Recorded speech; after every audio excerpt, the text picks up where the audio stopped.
অবসরপ্রাপ্ত কর্নেল খন্দকার নাজমুল হুদা হত্যার সঙ্গে বিএনপির প্রতিষ্ঠাতা জিয়াউর রহমান জড়িত ছিলেন না বলে দাবি করেছেন এলডিপি চেয়ারম্যান অবসরপ্রাপ্ত কর্নেল অলি আহমেদ। বিকেলে এলডিপি কার্যালয়ে সংবাদ সম্মেলনে তিনি জানান, ওই সময় জিয়াউর রহমান বন্দী ছিলেন, তিনি হত্যাকাণ্ডের নির্দেশদাতা নন।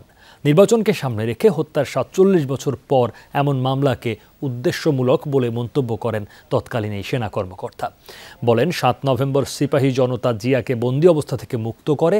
কোথায় কি হচ্ছে, কে বা কারা কি করছে তা সম্পর্কে জিয়া জানতেন না বলেও মন্তব্য করেন অলি আহমেদ। বৃহস্পতিবার কর্নেল খন্দকার নাজমুল হুদার মেয়ে শেরেবাংলানগর থানায় মামলা করেন। এতে তৎকালীন সেনাপ্রধান মেজর জেনারেল জিয়াউর রহমান এবং জাসদ নেতা লেফটেন্যান্ট কর্নেল আবু তাহেরকে হুকুমের আসামি করা হয়। জাতিকে জানাতে চাই, জিয়াউর রহমান সাহেব ওই সময় বন্দী ছিলেন এবং কোনো অবস্থাতেই তিনি এই হত্যাকাণ্ডের জন্য নির্দেশদাতাও নয় এবং পরোক্ষ বা প্রত্যক্ষভাবে এর সাথে জড়িত নয়।